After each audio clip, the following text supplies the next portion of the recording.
want to have it on, that's fine as well.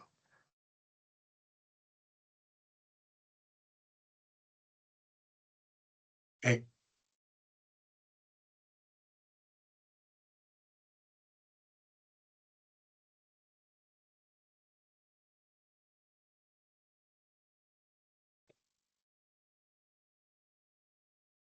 Let people in.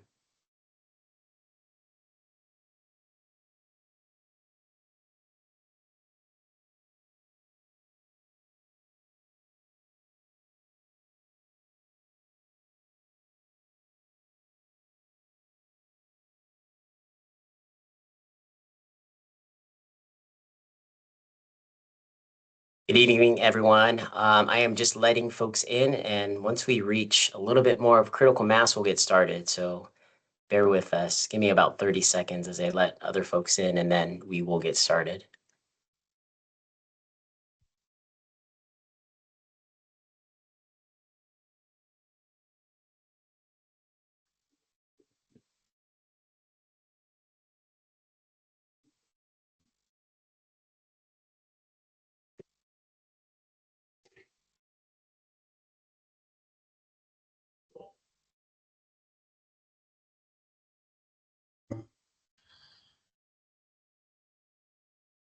All right, let's get going. So I want to welcome everyone here tonight, and thanks for joining us for State of Water. This is, I think, our fourth installment. So we've been doing it for 4 years now, but we truly appreciate you taking the time out of your evening to talk about something we all depend on, which is water. So tonight's conversation is all about answering your questions and sharing updates on how we keep Roseville's water reliable, safe, and sustainable. And if people are not able to attend, we are going to be putting this on our website, which we'll put the link in, but it's roseville.ca.us/EU. And then we'll also upload this to our YouTube channel. We do have our mics enabled so that if there are questions at the end, if there's time for questions, we can unmute you. But for now, please keep your microphones muted to help reduce any background noise. And so to prepare, we actually received a lot of great questions from our community. And we'll be covering a lot of them tonight. So you'll see on the screen some main topics that we're going to be talking about. Some of those things include water efficiency. It includes water reliability. It includes how we keep our water safe, and a host of other things that we're going to be talking about. So if time allows, as mentioned, we'll also take a few live questions for those joining us online. So you can either drop that in the chat anytime, but again, we'll leave time at the end. If you have a question, we can unmute you. So joining me tonight are some panelists, and I'll go through who those folks are. Those folks include Sean Bigley, which is our Director of Environmental Utilities, George Hansen, which is our Water Utility Manager, and then Bobby Alvarez, who is our Water Conservation Administrator. So with that, I'm going to actually have each panelist give a short personal introduction, and in that introduction, share how long you've been with the city, what your role is. I already talked about it, but if you want to talk a little bit more about specifically what that looks like, and truly what motivates you about serving the Roseville community. So with that in mind, I will turn it over to Sean first. Well, good evening, everybody. My name is Sean Bigley. I'm the Environmental Utilities Director for the City of Roseville. And so I've been with the city approaching 21 years. And environmental utilities, if you don't know, is our water, wastewater, and waste services utility provider in the Roseville community. And so what motivates me every day is just the sort of the deep responsibility and duty to provide reliable utility services. And that's done by a very talented and professional team that works very, very hard behind the scenes 24/7, 365 to make sure that your utility services are always working at the best level possible. And anyways, I'm just really proud to be part of that team and proud of the team's efforts and the service we provide to the community. So that's really what motivates me every day, is just that standard of excellence that we keep working on day in and day out. Great. Thank you, Sean. Now turning over to you, George. All right. Thank you, Maurice. My name is George Hansen. I'm the Water Utility Manager. Going on 20 years. This summer will be 20 years with the City of Roseville. served in many different roles since my time here, and in this current role going on a little over 2 years, maybe about 3 years. What motivates me? I think like you said, I've worked in different roles. I've worked with the engineering group. I've worked in engineering and CIP rehabilitation, but my role involves water supply, water treatment, distribution, and just the privilege of providing this critical resource to our customers. The thought of that just, excites me every day. I love my job. My work is exciting, so I'm glad to be here. Thank you, George. And last but not least, Bobby. Thank you, Maurice, and good evening, everyone. My name is Bobby Alvarez, and I've worked for the city of Roseville for 11 years, and I am the Water Conservation Administrator. So what motivates me is I live in the city of Roseville. I've lived here for close to 30 years. So when I started working for the city 11 years ago, I was fascinated to see how much goes on behind the scenes, from how water is treated and distributed to how we prepare for droughts and bring new wells online. Understanding that process really deepened my appreciation for what it takes to deliver clean water every day. That awareness motivates me to keep improving how we serve the community and it also feels good to know that the work that I do helps protect a resource that every Roseville resident and business depends on. Awesome. Well, thank you for that. Thank you, Sean, George, and Bobby, for giving that quick introduction. And for those that just tuned in, we are just getting started. So we are going to move on to just a quick moderated discussion. This will take the balance of the time. We'll try to get through all of them. So the goal is to be thorough and concise. For the panelists, let's start this process. So we're going to talk first and foremost about water supply, drought, and growth. We got a lot of questions on this. So the first question for you, George, is when we think about Roseville and its growth, Roseville has approved thousands of new water-using homes. How does that growth factor into planning for our water future, and will existing residents ever be asked to cut back to accommodate it? All right, thank you, Maurice. So here at Roseville, we use a very comprehensive long-term water planning strategy to incorporate new growth into the city, reduce supply assessments, and we aim at making sure that there's sufficient water for the project that is being added for existing residents and also for future residents through build out. So the way that process works is that we have to do what is called a water supply assessment when we're considering a project. It's a document that is required under the California Environmental Quality Act, or CEQA, and that's actually state law. So it's SB 16. And basically, it requires that when you do that assessment, it's called a WSA, water supply assessment. It ensures that you're providing information that shows that you have long-term water supply for the project as it has been scoped, for your current residents, and for any future projects or developments that you're considering. So if you look at the city's general plan for all the specific plan areas that have been approved through city council, our department had to go through this process. We had to do a water supply assessment to determine if we had sufficient water to support the project. Was part of the EIR process, the environmental impact assessment that we did. And then developers have to pay their way and pay their fair share. Once that, can you hear me? Yep, there's a little feedback, but I think you can continue Okay. on. All right. So once that process is completed, then we go through city council, then city council approves and adopts the project. So we wouldn't issue building permits, we wouldn't complete the entitlement for a project, we wouldn't adopt a specific plan area or any project without going through this. So any project that is within the current city boundary limit has sufficient water allocated through build out. The other part of your question, Maurice, I think was, so would residents ever have to cut back water supply? Yeah. Not under the circumstance for growth or adding new homes. In completely different circumstances, if we have a long-term drought, if our water supply from Folsom Reservoir is cut back by the Bureau of Reclamation, we may ask residents to conserve on water.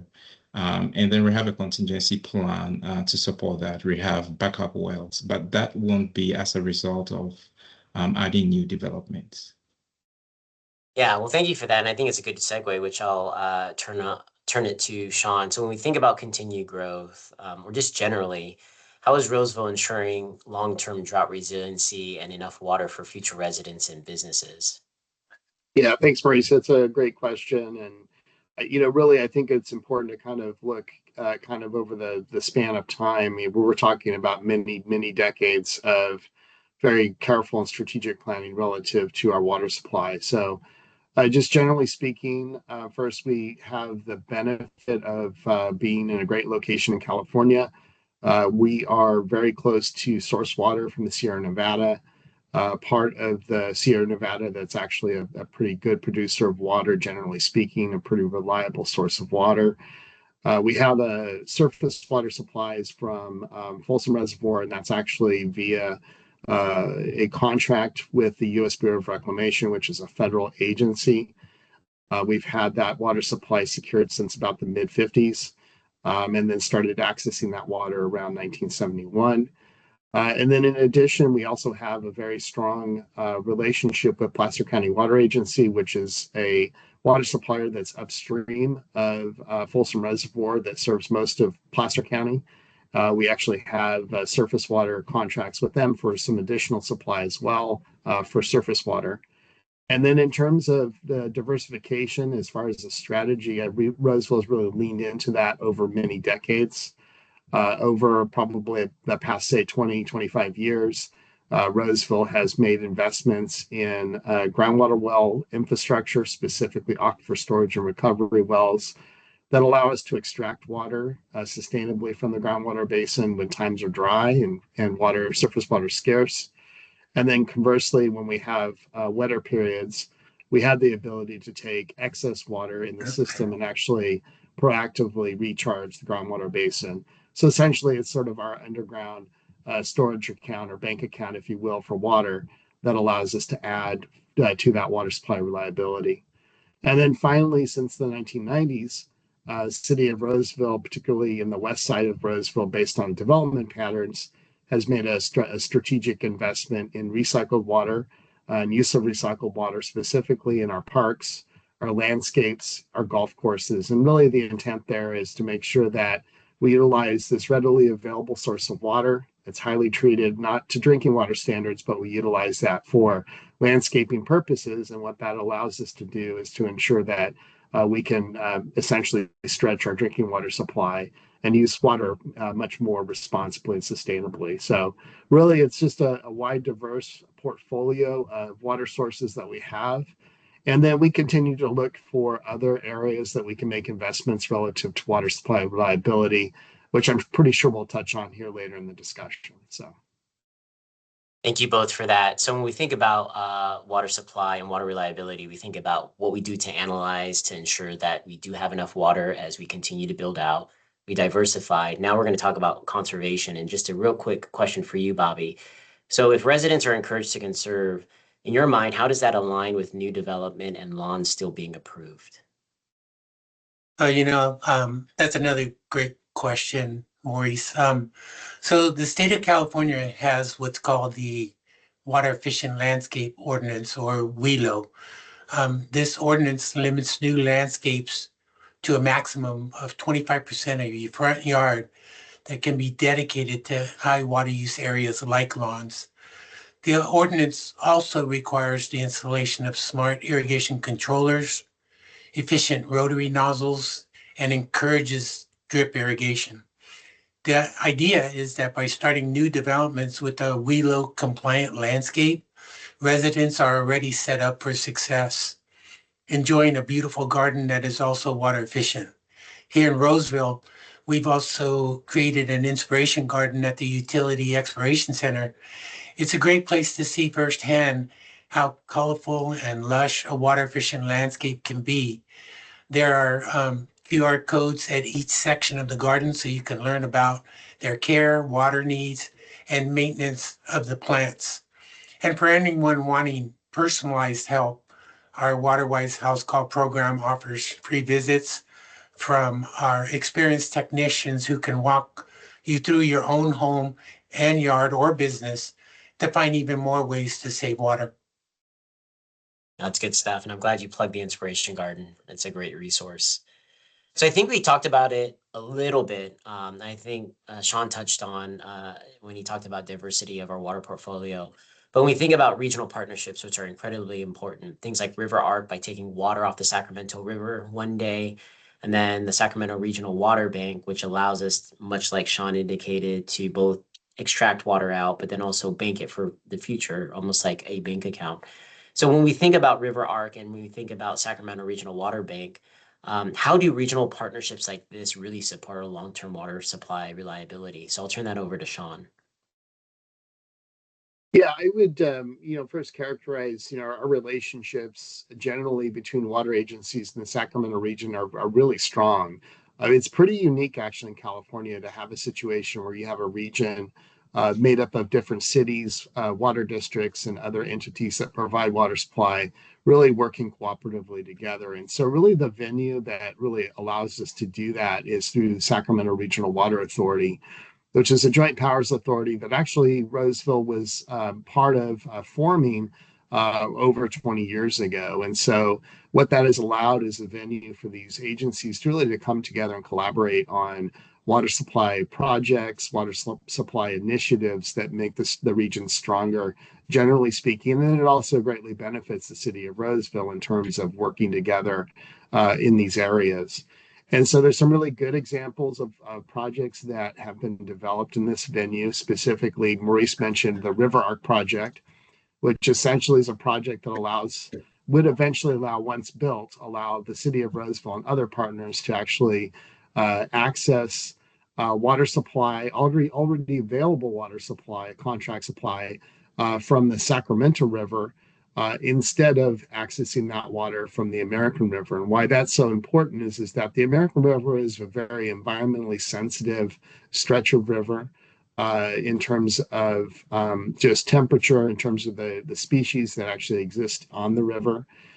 Versus the stretch on the Sacramento River, where a current water intake structure is located, where it's much less environmentally sensitive.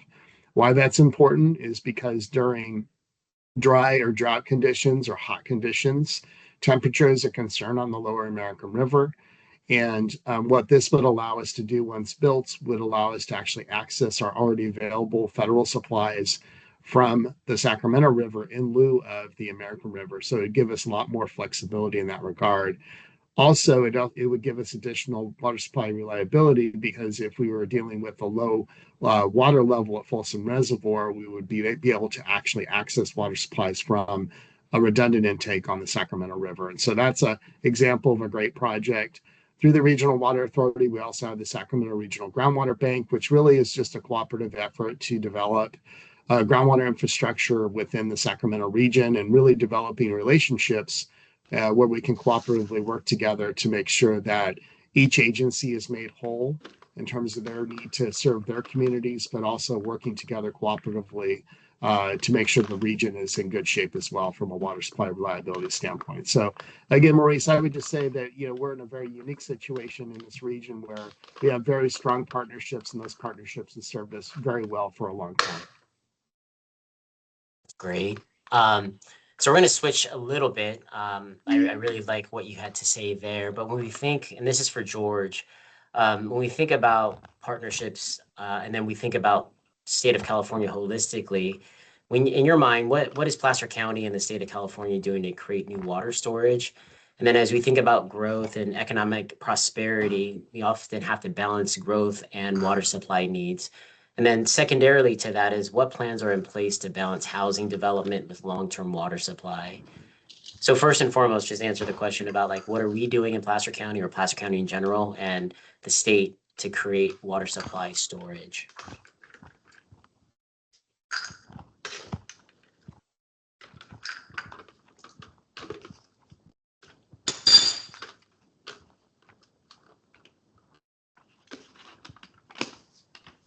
George, are you there?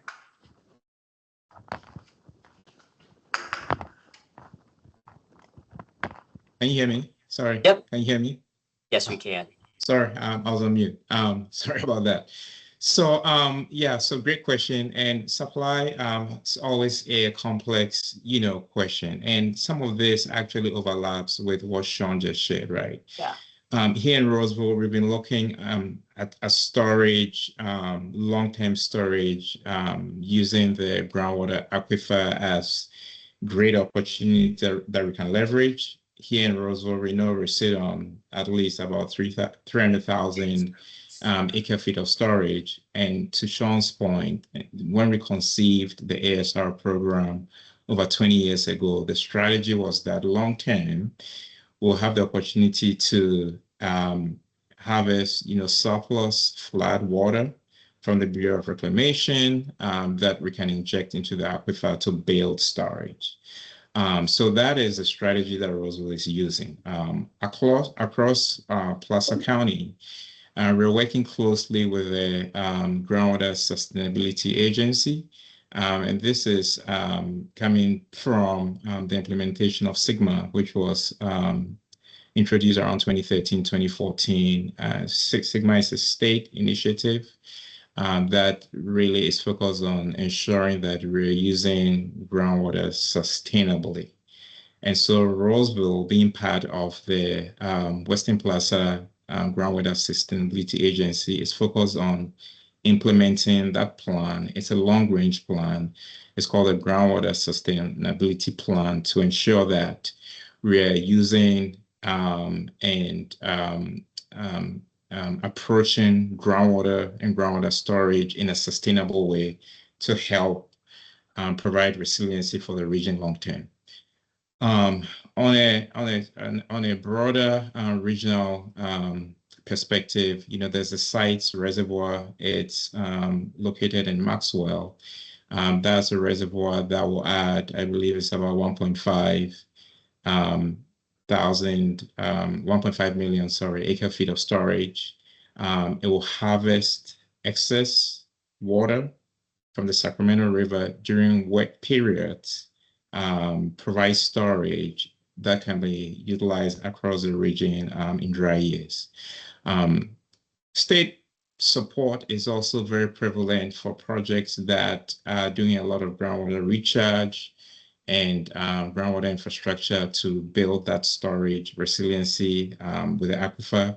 Currently, Roseville is doing a couple of projects that is funded partially by grants from the state. There's a lot of state funding also for recycle water projects to help offset some of the pressure on water supply. So we see a lot of regional collaboration that Sean described, but also support from the state for projects that are building infrastructure for storage.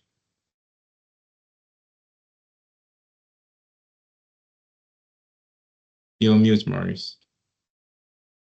Sorry. I knew that was going to happen. Sean, do you have anything to add related to that, related to statewide storage, what we're doing locally, or even how we're balancing economic prosperity with water supply? Yeah, I would just say that, generally speaking, we're always really focused on kind of looking just beyond the horizon on a lot of these different sort of projects. So, I think in terms of just the sort of what's going on now, I think is certainly important in terms of those investments. But I think also making sure that we are accounting for what potential possible future outcomes look like and kind of planning towards that. So I'll give you an example. We participated regionally on the American River Basin Study, which was essentially a look out about 75 years at various possible outcomes related to projected climate change data. And what that data was really looked at was on a downscaled version. So it really looked at the actual watershed here in this region. And so what that allowed us to do is kind of analyze different scenarios and what essentially that looks like relative to impacts on Folsom Reservoir and impacts on water supply systems. And so to George's point, I think we're really kind of focused in on just kind of obviously developing infrastructure now to become reliable, but also accounting for what the future may look like and continue to evolve our strategy as time moves on. Great. And as you guys were talking, someone who is watching asked a question, which I know the answer to, but if you guys have a response, that's even better. Is recycled water used to charge the underground storage? Do we use recycled water for injection into the groundwater wells? Excuse me, the groundwater aquifer, rather. Answer is no. It's drinking water that we use Yeah. to recharge with. Because regulations do not allow for that currently, right? That's correct. It's highly regulated. We're operating off a permit from the state of California, and so yeah, we're only allowed to actually recharge with drinking water. Thanks for that ad lib, Sean. So we're going to turn it over to Bobby, and we're going to talk all things conservation and water efficiency. So there are things that we think about when we think about how do we create the conditions necessary to encourage water efficiency. So we have a team of people. Bobby's that person who heads up our water efficiency program. And so we're going to pepper you with a few questions, and some of the questions can help customers as well. But when we think about water efficiency, Bobby, how are we, Roseville, helping residents and businesses use water more efficiently? Okay, thank you, Maurice. I think generally speaking, Roseville residents and businesses do a really good job on how they use their water. One issue that comes up a lot is leaks. And so one of the biggest steps forward has been our advanced metering infrastructure, or AMI, which gives us real-time visibility into water use. So with this technology, we can spot leaks quickly and notify customers right away, often before they even realize there's an issue. So Right. because of this improvement, Roseville residential water use measured by a gallon per capita daily ranked amongst the top 2 lowest in the region this past summer compared to 20 other agencies. Our customers really appreciate the early alerts and support.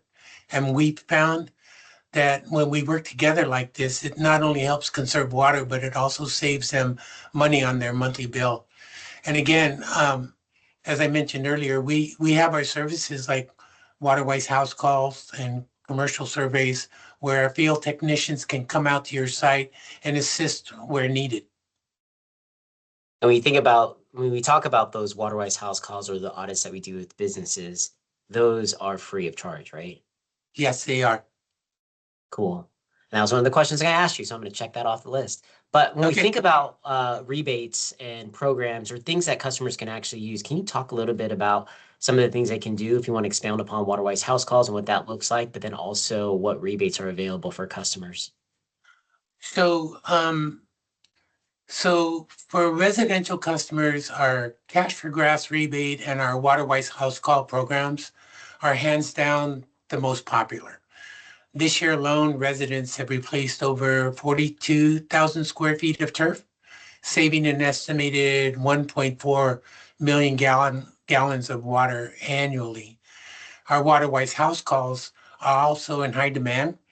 Typically, we average around 900 calls per year, but now with AMI fully rolled out, we've already completed over 1,200 this year, and that doesn't even include October, November, and December.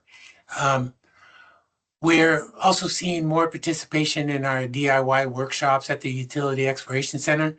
People are really enjoying learning hands-on water-saving techniques.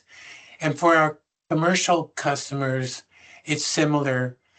Cash for Grass rebate is the most popular, and our commercial water survey, which is basically a water-wise house call for a business, have been a really big success.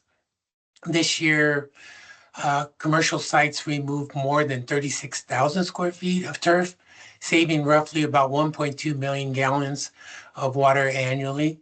And we've completed 134 surveys so far for our businesses.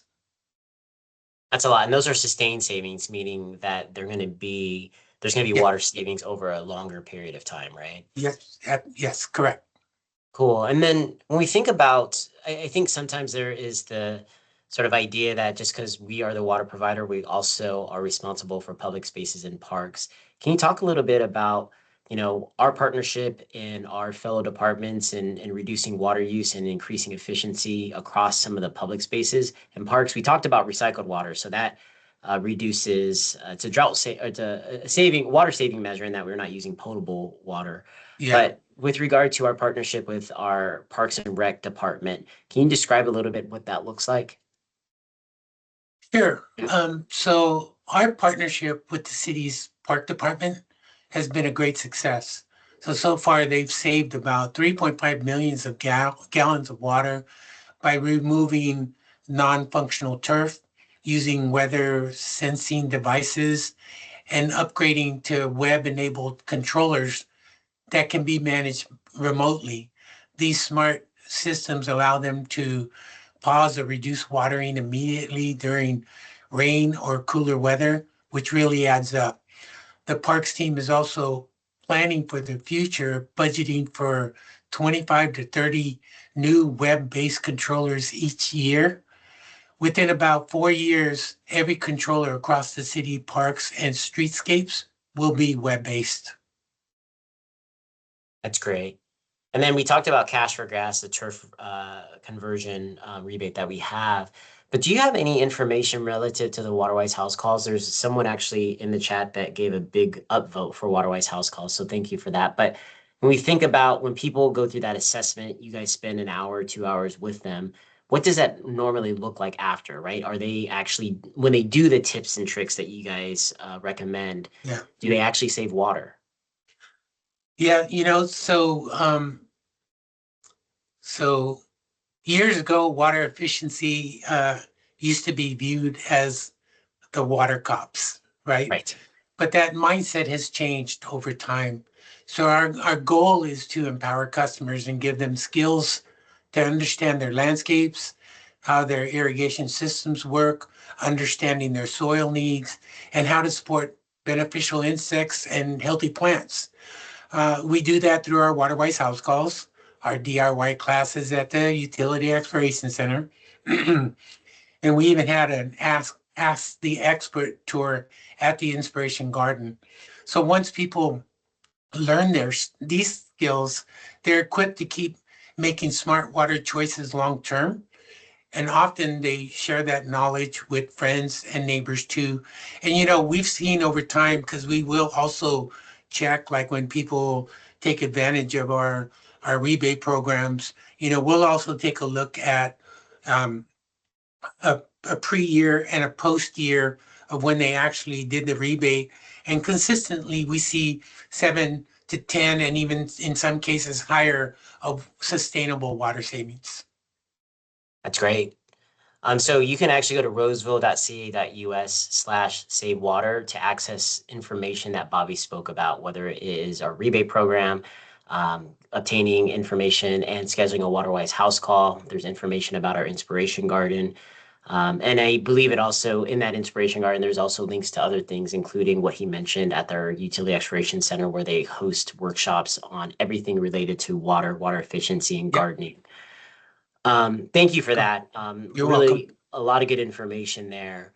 So the next two questions, I think the first one we kind of covered it. So I'm going to skip over that if you don't mind when we talk about aquifer storage and recovery, which is our groundwater program, and the regional partnership for River Arc, which is a new intake facility on the Sacramento River. So we talked about how partnerships strengthen reliability, but maybe this question moving forward for both George and Sean is sort of some of the same things we already talked about, but maybe more specifically talking about specific projects. So can you talk about efforts? You talked about redundancy, but can you talk about the efforts to have redundant supply and access, focusing on projects like Interties, which is a partnership that we have with other water agencies, and then the raw water pipeline, which we spoke about last year, but I don't think anyone knows too much about it. So I'm going to turn this over to George, and then Sean, if you want to follow up.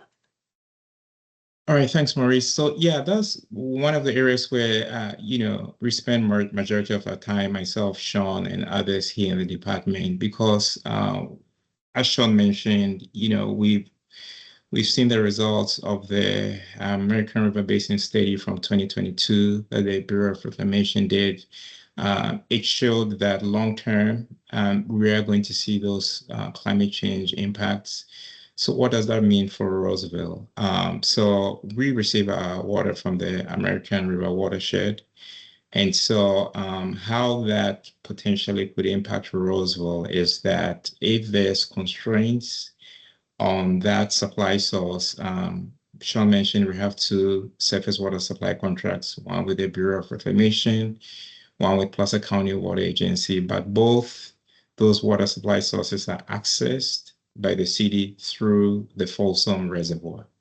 So if there are significant impacts as a result of a changing climate, and we've seen it in 2014-ish, 2015, in 2022, we saw those deep droughts and water supply allocation was cut significantly. So what we're doing is working on a hybrid of projects that will provide alternate conveyance pathways to access those existing water supplies upstream of the Folsom Reservoir. And one of those efforts, Maurice, that you mentioned is what we're calling the Raw Water Supply Project. It's a joint project between Roseville, Placer County Water Agency as a non-federal sponsors, and then the Army Corps of Engineers is a federal sponsor that we're working with. So that project will essentially connect our distribution system, Roseville system, to the Foothill Water Treatment Plant, which is one of Placer County Water Agency's treatment facilities. So we'll be able to access our water supplies with Placer County Water Agency. Currently, we can only access it through the Folsom Reservoir. This project will allow us to access those supplies upstream of the Folsom Reservoir once that pipeline is built and the conveyance system is connected. It's a very large project. It will be about close to 14 miles of piping and pumping facilities. The price tag is very significant. But the mechanism by which we are delivering the project is through a program called the Section 219 program. It's a federal program through which the federal partner will provide 75% of the funding for this project. So currently we've received a congressional authorization from the Water Resource Development Act for $21 million for the project. We received an appropriation of about $75,000 a couple of years ago for the Army Corps to work with the non-federal sponsors to develop a project partnership agreement so that we can kick off the project. So we're in the middle of that right now. That's on the raw water side. On the treated water side, another project we're working on is in partnership with Placer County Water Agency, and we're basically in the feasibility study phase right now, but we're exploring options to access treated water from PCWA's Offer Water Treatment Plant. Is a future water treatment plant they are working on. This will be at a future phase, but will allow us to access treated water from that plant to Roseville. And then we're also looking at a combination of intertie projects, either upgrading interties or providing upgraded equipment and telemetry so that we can operate them remotely. All of this to provide that resiliency to help access water supply from conveyance pathways that will help us to bypass Folsom if we have interruptions with our water supply from Folsom. Wow, that was a great response. And it sounds like the raw water pipeline is in many ways like an expressway for water, that we would get access to it irrespective of what's happening at Folsom, just because it's a multi-use facility. A lot of pressures are on that particular facility. So we're sort of hedging against that by providing different access points with the raw water pipeline, right? That's right. Awesome. So I'm going to take a question from the chat, and I'm going to turn this. And Sean, actually, is there anything more you want to add to what George just said? But I'm going to ask you another question too after this. Yeah, no, the only thing I would add, I thought George's question or George's answer was excellent. The only thing I would add is, in terms of making sure that we minimize the impact to our customers that pay their utility bill every month, we're working really, really hard to make sure that we seek those outside sort of funding sources, if you will, in this case from federal appropriations.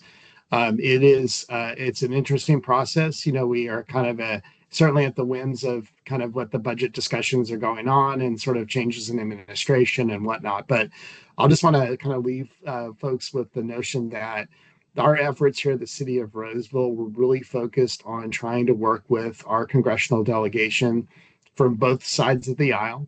And I think it's just been a very good process to go through and understand that our congressional representatives that represent California and represent Placer County have been very supportive in terms of helping to try to secure this federal funding source. And so we work really, really hard to try to continue to work towards getting an appropriation attached to this project. And we're not giving up regardless of any sort of difficulties in the sort of the federal process. We continue to kind of work at it.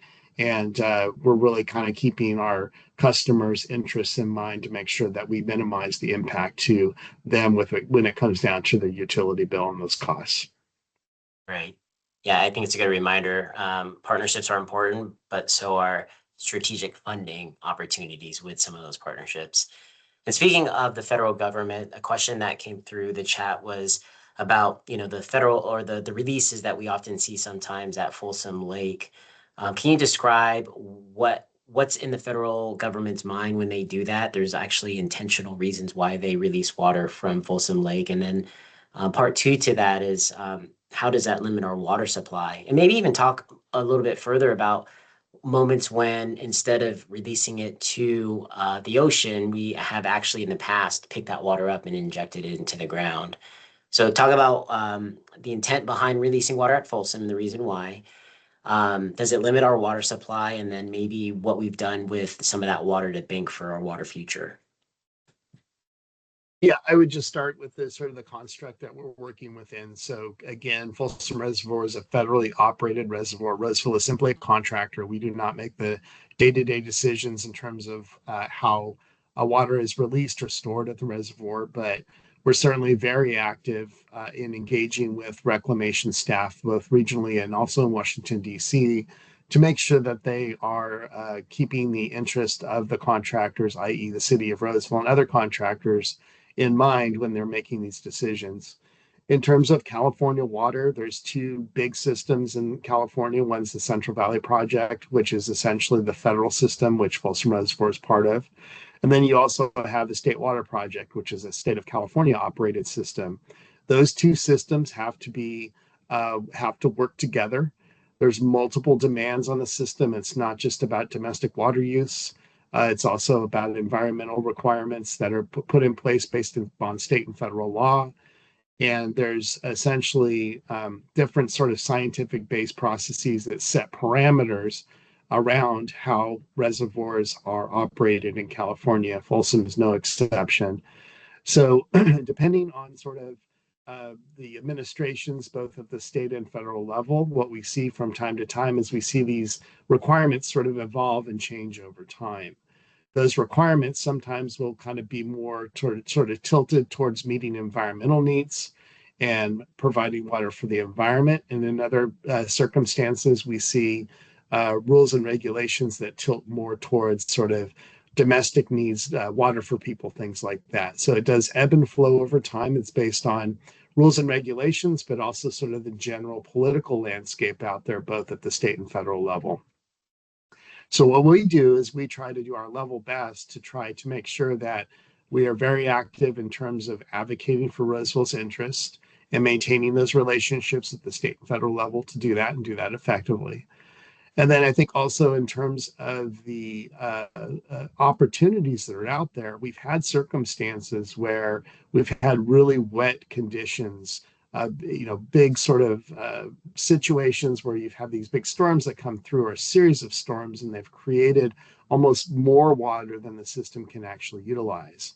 Right. So through those relationships with the Bureau of Reclamation, we've been able to actually put in place contractual mechanisms to say that, all right, so when you're actually releasing water from Folsom Reservoir on a flood control basis, let us capture some of that water before it actually flows out to the Pacific Ocean. And so we've had several circumstances where we've been able to proactively take that water, treat that water at our Barton Road water treatment plant, and then actually use that drinking water to inject into the groundwater basin during wet conditions. And so that is all really a result of long range planning, being prepared operationally to do that, but also those effective, strong relationships with state and federal partners. And so that's really kind of the mix that we work with. And I would just say that I'm really proud of the work that we do. I think we're very strategic and very effective in that space, even when that space can be extremely challenging. I think we're in a good space relative to the city of Roseville.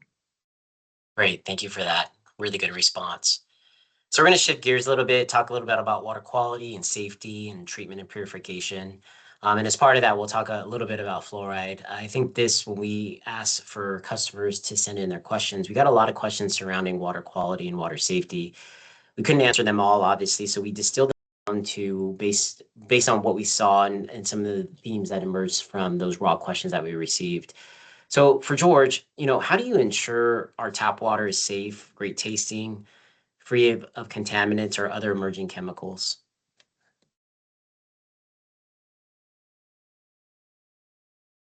Sorry, you can hear me now? Yep, can hear you.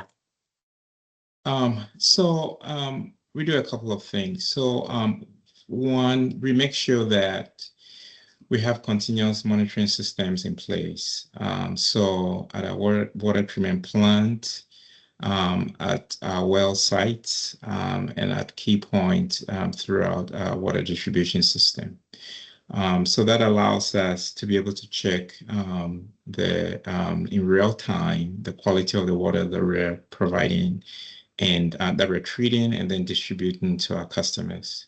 And so our treatment plant operators will check the accuracy of those instruments daily. If they have to recalibrate, they will do so as needed and all per their manufacturer schedule. And then throughout the collection system on a weekly basis, we collect samples throughout the system that is representative of the entire system. And on a weekly basis, we are sending those samples to the lab and collecting the data.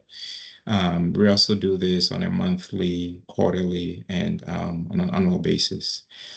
So there's a very deliberate and intentional effort to make sure that we are following, all state and federal mandated obligations to ensure that our water quality is safe. Regarding, I think you mentioned contaminants. Some of these emerging contaminants really we are tracking very closely through our industry organizations such as AQUA or AWWA. And PFOS specifically, I know is a hot topic of interest. So for Roseville and water agencies across the country, the EPA has a program. It's called the UCMR, is the Unregulated Contaminant Monitoring Rule. It was set in place by the EPA to track contaminants that weren't identified under the Safe Drinking Water Act. So the EPA will come out with contaminants that they feel could be a potential threat on health and safety. and they will require water purveyors across the country to test for those contaminants. So I believe it was last year, we went through the 5th of that iteration, the UCMR5, and I believe there were about 29 PFOS contaminants that we had to test for. So these were quarterly sampling that we had to do at a treatment plant and at all our well sites. And I'm happy to report that after 1 year of testing, all the results came back non-detect for PFOS. So very confident that Roseville's water is very safe. I live in Roseville. I drink Roseville water. But every now and then, I'll be in Home Depot or we'll get flyers in the mail here at home. And run into somebody who's a vendor and will say, hey, there's this PFOS, you really need to be concerned. We can test your water for you. But because I work in the industry and I know what our water quality is, I know the response to give them. But I just want to assure our customers that we are very diligent in making sure that our water is safe. Thank you for that. The next question, actually, these series of questions are for you, George, but you spoke about it a little bit already, so I don't think we need to touch upon testing or monitoring that we perform. But in terms of accessing water quality data, the website for that is roseville.ca.us/water quality. So you have water quality reports that date back several years, and you can go online to see that. But the question that I have for you, George, is, and you talked about it on your trip to Home Depot, can customers test their own water, or should they? Yes, customers can. And, so we as Roseville, we have to test for all the regulated contaminants under both state and federal standards. So we test for everything, right? Microbial indicators, disinfectants and byproducts, organic chemicals, inorganic chemicals, the whole spectrum. Customers can decide to test as well, if that gives them, some kind of makes them feel a little bit more comfortable. So you have to decide what you want to test for. You can test for different things. You can test for metals. You can test for VOCs. You can test for different things. Once you determine what you want to test for, you have to send it to a lab, an ELAB approved lab. ELAB stands for Environmental Laboratory Accredited Program. Those are state approved labs. We can provide a list of labs in the region that if customers want to go to, they can use. You request the sample bottles from the labs. They'll give you all the guidelines on what to do, run your tap for this duration, collect the samples and send it in. If it's a basic test, you should get the results back in a couple of days. It's fairly inexpensive. I've never tested, but the general sense I get is it's not that expensive. You want to test for things like PFOS, it's a little bit more expensive and could take up to 1 to 2 weeks to get the results. But yes, we could definitely provide a list of ELAB accredited facilities if customers want to test their water. Good to know. I did not realize that was a thing. So thank you for that. Mhm. We're going to skip around a little bit, but when we think about water quality, there were some questions related to the noticing of chlorine. So some residents notice chlorine taste or odor. Why does that happen, and is it safe? Yes, it is safe. So as part of the treatment process, we disinfect as part of the treatment process. And so we add a disinfectant free chlorine that goes to ensure that any pathogens, any bacteria are deactivated as part of the treatment process. And so typically when you dose chlorine at the plant, you have to dose in such quantities. One, definitely you have to stay within the guidelines. But we dose sufficient enough chlorine because it dissipates as it travels through the distribution system. But we want to make sure that there's that residual so that as it travels from a treatment plant all the way to a customer's home and to their faucet, that the chlorine will not allow any microbial activity or any bacteria to grow. Usually, you shouldn't smell the chlorine in the water. If you do, maybe you just have to flush your system. We would say if your water is not clear, and if the chlorine scent is very strong and continues to be prevalent after you flush your system, you can just give our customer services team a call. We can send out a tech to check it out. But absolutely, sometimes, yes, there'll be maybe the kind of a bleach-like swimming pool smell or taste because there's chlorine in the water, but it's at safe drinking levels. Great, thank you for that. We have about 4 minutes left, and I want to get to the last two areas. So, George, um, you're off the hook for the last two questions related to water treatment. And I think inherently you answered it throughout your question. So, if you're good with it, I want to move on to fluoride because we received a lot of questions about this. So, this is for Sean and also George, if you want to add to it as well. But why do we add fluoride to our drinking water, and how is that decision reviewed or updated based on health guidance and public feedback? And it's really tied to sort of what's happening in the nation and our current administration, because there has been discussions about removing that regulation at the federal level. So can you sort of talk through that a little bit to help educate folks on why we do it still, and what does it look like if we were ever to go down that path of removing it? Yeah, it's a great question, and we get that question often. Essentially, the requirement to fluoridate water is actually built into our drinking water permit. So it's something that we, as a city, have done for quite some time. And so, based on sort of the requirement that we are under through our permitting process, we continue to dose it the appropriate level for fluoride. In terms of what's going on at the federal level, I'll just kind of cut to the chase on kind of, sort of the curiosity around that process.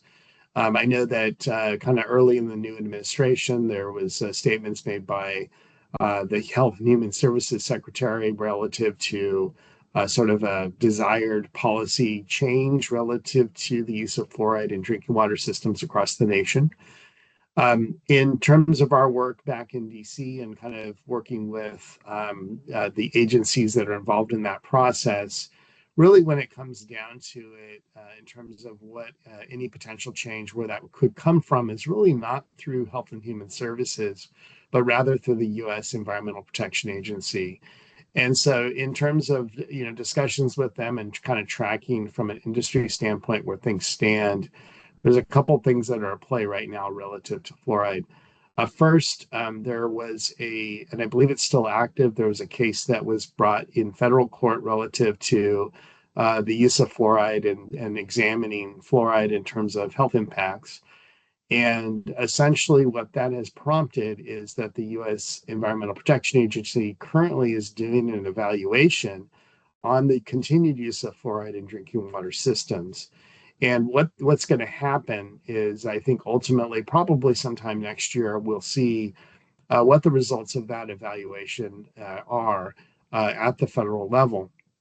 What can happen at that point in time is that the federal government may decide to change the dosing requirements relative to fluoride, either reducing the amount of fluoride that's actually put into drinking water systems or potentially eliminating the use of fluoride in drinking water systems. And so, again, from a Roseville perspective, we operate our water system based on state and federal regulations. Certainly, if there's changes that do occur at the federal level, that requires to change how we use fluoride or eliminating fluoride, that's something that we'll obviously have to take a look at. And then ultimately, if there's some regulation that we have to comply with, we will comply with that. But right now, from just my standpoint, we're kind of keeping track of what's occurring at the federal level specifically at this point, and kind of seeing how this sort of policy discussion plays out. And again, I'm imagining probably sometime next year we'll get some information, I think, at the federal level that'll kind of guide kind of where we go moving forward with respect to fluoride.